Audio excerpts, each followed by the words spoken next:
Le contact physique. Dans le couple, le toucher est un puissant moyen pour communiquer votre amour.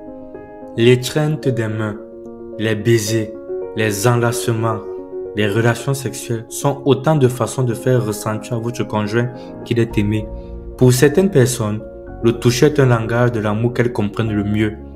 Si elles bénéficient de ce toucher, leur réservoir émotionnel est plein et elles se sentent en sécurité dans l'amour de leur conjoint. A contrario, sans ce contact, elles ne se sentent pas aimées.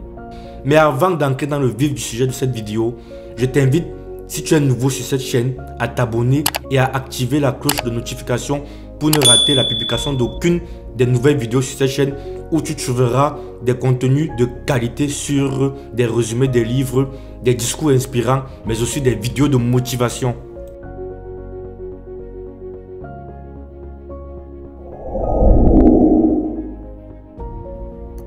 Un homme dit un jour: Monsieur Chapman, ma femme est un cordon bleu. Elle passe des heures dans la cuisine et me mijote des plats très élaborés. Moi, je me contenterais bien de viande et de pommes de terre. J'aime la nourriture simple. Je lui ai souvent dit qu'elle perdait son temps. Lorsque cela arrive, elle se sent blessée et prétend que je ne l'aime pas. Ce qui est faux, car je l'aime vraiment énormément. Mais je préférerais qu'elle se simplifie l'existence et qu'elle ne consacre pas autant d'heures à préparer des repas aussi recherchés. Nous pourrions passer davantage de temps ensemble et elle conserverait de l'énergie pour d'autres choses. Pour cet homme, les autres choses désignaient le sexe. Il existe une confusion très répandue chez beaucoup d'hommes. Ils prétendent qu'ils sont prioritairement sensibles au langage du toucher parce qu'ils sont très désireux d'avoir des rapports sexuels.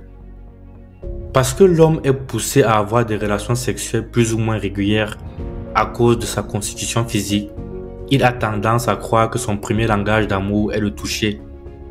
Mais si celui-ci ne lui procure aucun plaisir en dehors des rapports sexuels, il se peut fort bien que ce ne soit pas le langage d'amour auquel il est vraiment sensible. La pulsion sexuelle est différente du besoin émotionnel d'être aimé. Cela ne veut évidemment pas dire que les rapports sexuels n'ont aucune importance. Loin de là. Mais à eux seuls, ils ne peuvent répondre à votre besoin d'amour si votre langage principal n'est pas le toucher physique. En fait, lorsque l'épouse pratiquera la langue d'amour familière à son mari, remplissant ainsi son réservoir émotionnel, et que l'époux fera de même, votre relation sexuelle s'épanouira davantage. Si vous avez découvert que le toucher physique est le principal langage d'amour de votre conjoint, alors seul votre manque d'imagination peut vous limiter pour exprimer votre amour.